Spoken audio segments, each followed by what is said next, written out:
Intubação orotraqueal. A intubação orotraqueal é um procedimento avançado de manutenção da via aérea, no qual um tubo é inserido diretamente na traqueia.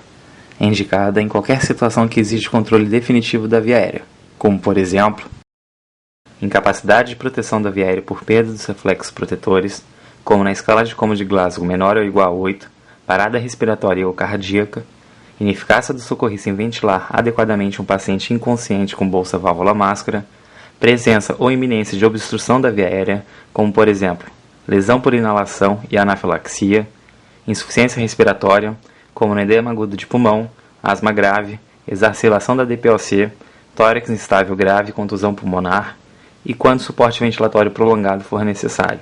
As contraindicações incluem profissionais de saúde não treinados na técnica de intubação traqueal e transecção parcial da traqueia, devido ao risco de transecção completa e perda da via aérea. Nesse caso, uma via aérea cirúrgica torna-se necessária. Atenção! Trauma cervical não é uma contraindicação de intubação traqueal. No entanto, é necessária a estabilização da coluna cervical durante todo o procedimento. O material de intubação deve ser checado diariamente. Para realizar o procedimento, você precisará de luvas, óculos, máscara, aspirador, cabo e lâmina de laringoscópio, pilhas extras, tubos traqueais de vários tamanhos, seringa de 10 ml, fio guia, lubrificante hidrossolúvel, fixador de tubo, dispositivo bolsa-válvula-máscara com oxigênio suplementar e reservatório, cânula oro ou nasofaríngea, estetoscópio, detector de CO2 isolado, como por exemplo capnógrafo e detector colorimétrico, ou dispositivo de detecção esofágica caso o capnógrafo não estiver disponível. O laringoscópio é composto por um cabo, que comporta as pilhas, e uma lâmina que contém uma lâmpada no seu terço distal. Existem dois tipos de lâminas de laringoscópio, a curva e a reta. A escolha do tipo de lâmina dependerá da experiência do operador.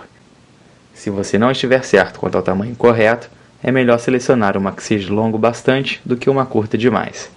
A numeração dos tubos traqueais é de acordo com seu diâmetro interno.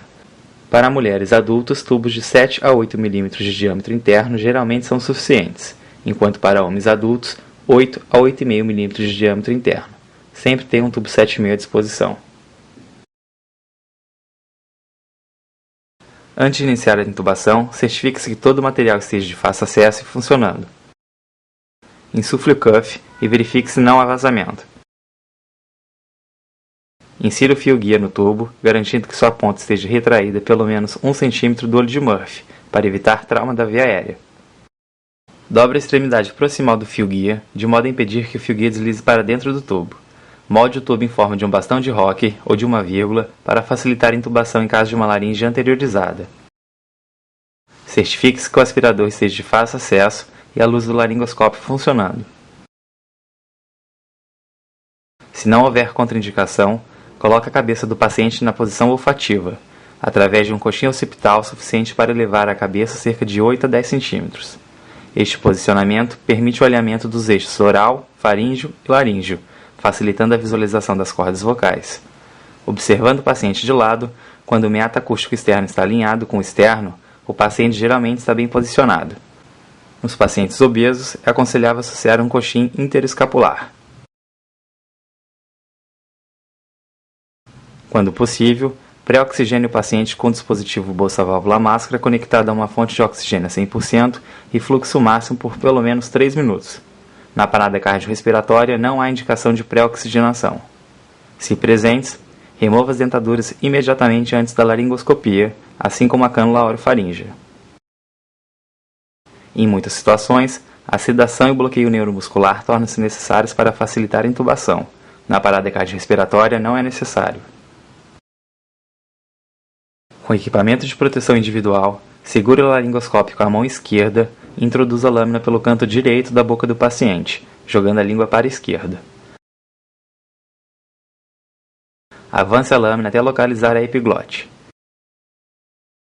Se estiver usando a lâmina curva, posicione a ponta da lâmina na valécula, que é o espaço entre a base da língua e a epiglote. Levante o laringoscópio para cima e para frente para expor as cordas vocais. Se estiver usando uma lâmina reta, posicione a ponta da lâmina abaixo da epiglote.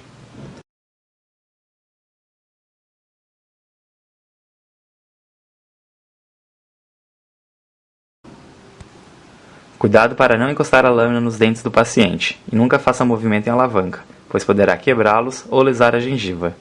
Com a mão direita, introduza o tubo pelo canto direito da boca. Avance o tubo até que a porção proximal do balão esteja de 1 a 2,5 cm além das cordas vocais.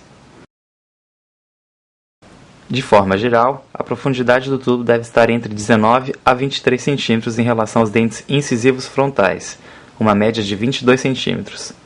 Retire o fio guia e insufle o balão com aproximadamente 6 a 10 ml de ar. Acople o dispositivo de ventilação ao tubo e ventile o paciente. Na parada cardiorrespiratória, a intubação não deve ultrapassar 10 segundos.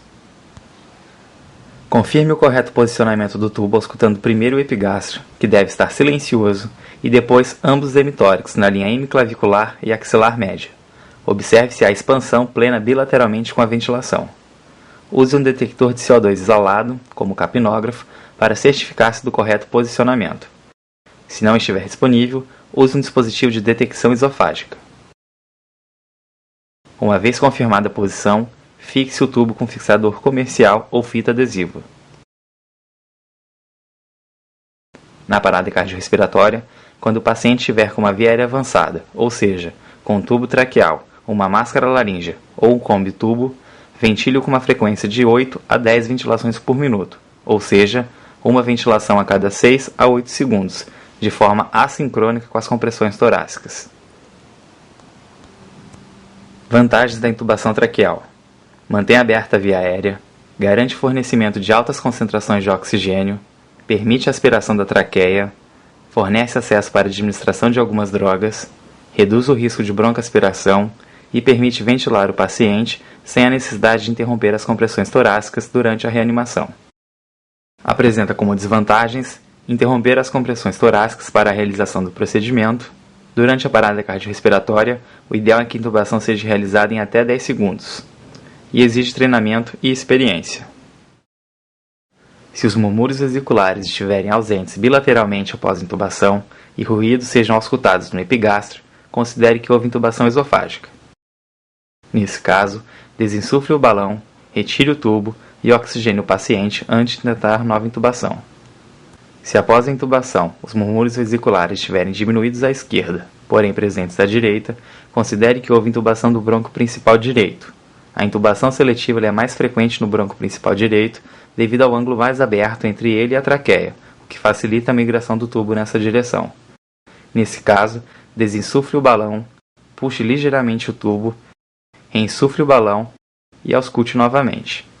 Além da intubação esofágica e da intubação seletiva, outras complicações da intubação traqueal são vômito e broncoaspiração durante a laringoscopia, sangramento, laringoespasmo, broncoespasmo, lesão das cordas vocais, edema laríngeo ou traqueal, hipoxemia devido à intubação prolongada ou mal sucedida, arritmias, trauma dos lábios, língua, dentes e partes moles da orofaringe e oclusão do tubo.